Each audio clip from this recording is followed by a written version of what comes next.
Bueno, la verdad es que nuevamente la historia nos va a dar un ejemplo de cómo se va a hacer sufrir de nuevo a población civil, que son quienes van a tener las verdaderas pérdidas.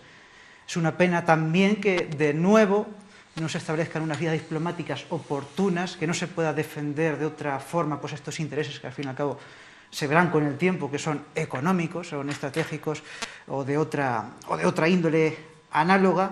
Y bueno, también va a ser una pena que esto se vaya a ver polarizado, que efectivamente haya que decantarse entre otra potencia, y esto va a ser ahora la realidad internacional que vamos a tener, y va a ser, hay que observarla desde una visión muy crítica por parte de todo el mundo, y creo que tenemos que también que formar esta opinión pues para verlo de una forma objetiva.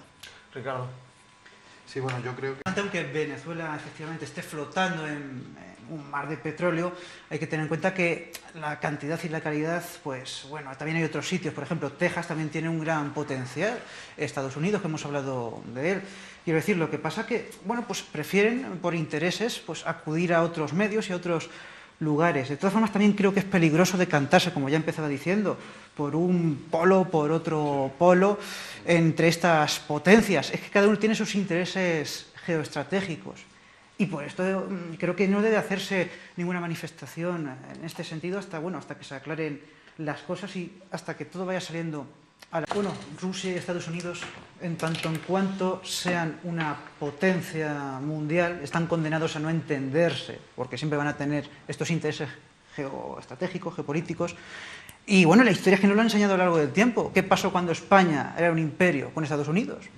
El Maine. Efectivamente. Que también lo hundieron y luego declararon la guerra a España. ¿Y qué oscuros motivos había detrás y no había detrás con Cuba? Y lo mismo pasa con Rusia mientras pues, se mantenga como potencia, y lo mismo pasa con Estados Unidos mientras se mantenga como potencia. Que ahora sale China como potencia, pues efectivamente tendrá que verse las caras con la segunda o con la primera potencia que haya, según se establezca así en el ranking.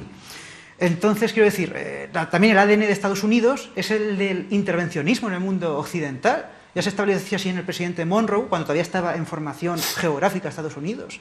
Exacto. Y luego se afianzó con Lincoln, y que afianzó todavía más esa política. ¿Qué quiero decir?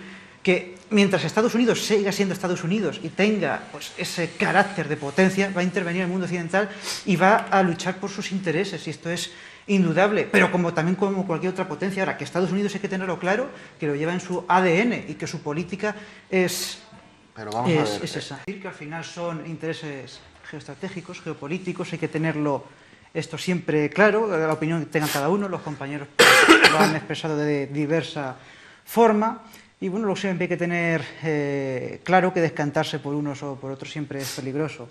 Hay que tener también en cuenta que se ha utilizado por parte de Estados Unidos la democracia como un motivo para pues, fundamentar sus acciones belicistas, pero hay que tener en cuenta que pues, no siempre esto cuaja, porque son países que no tienen una tradición occidental y se ve que son meramente pues, eso, un fundamento para basarse en sus guerras por estos intereses. Eso sí, hay que tener también en cuenta que puede haber fines que puedan ser buenos, como por ejemplo combatir al ISIS, que es también bastante necesario. Eso sí, no con estos medios, tampoco porque ser medios belicistas y contundentes y agresivos. Bien es cierto que antes habría que acudir a otras vías. No para nada tampoco a ninguna etnia ni a ninguna religión en concreto, y claro, no creo que solo este 60% sea tampoco el que decida, no creo que tampoco vayan todos de la mano, ni todos unánimemente. Entonces es muy fácil, igual que es muy fácil decir esto, también es muy fácil también meterse con Trump. ¿Por qué? Porque es un poco ególatra, le gusta así también hacerse publicidad, llamar mucho la atención. No es una manita de la caridad Trump, pero es que tampoco han sido los demócratas. En el tiempo la política exterior de Estados Unidos se ha venido haciendo perpetua en el mismo sentido, de barrer hacia adentro, enmascarándolo. Pero la historia explica el momento actual. Sí, es un problema de los más acuciantes, habida cuenta de que, bueno, pues es que hay muchas familias incluso que están viviendo de las pensiones de los abuelos. Es grave la situación económica, es grave la situación social, y las pensiones deben de asegurarse y deberían de revalorizarse, incrementarse en el término oportuno, porque no se está haciendo convenientemente. Ya llevamos 3 años que están subiendo al 0,25, mientras que el IPC está subiendo bastante más, mientras que el IPC pues, ha subido en un total de un 4,6 en estos 3 años.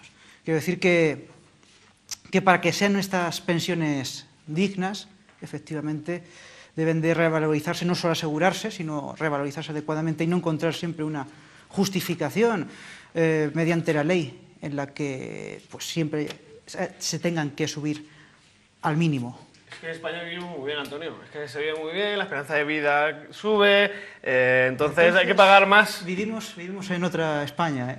¿Por qué? No... Sí, yo noto otra cosa. No es que efectivamente se viva mal, pero vaya, hay carencias, hay bastantes carencias. Hombre, hay un grueso de la población. Por el mundo a ver las que hay por el mundo. ¿Sí? España es un país donde se vive bien y te lo dice una gran viajera. Comparando con... Sí, pero yo quiero que todos los españoles vivan dignamente.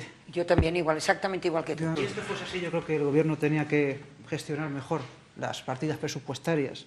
Me refiero, este año pues, se ha incrementado el gasto en defensa. No quiero decir que no haga falta el gasto en defensa, efectivamente, pero se ha aumentado en un 30%, viene a suponer casi un 2% del Producto Interior Bruto.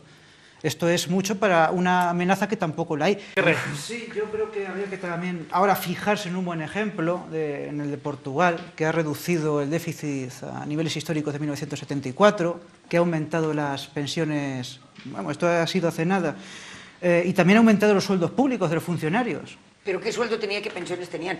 Bueno, pero lo ha conseguido, precisamente porque no es una potencia, lo tenemos al lado y no es una cuestión tampoco muy disparatada. Si con el potencial que tiene España se aplicasen esas medidas de Portugal, imaginémonos lo que podríamos hacer y conseguir. Sí, señor, tienes toda la razón. Claro que sí, claro que sí.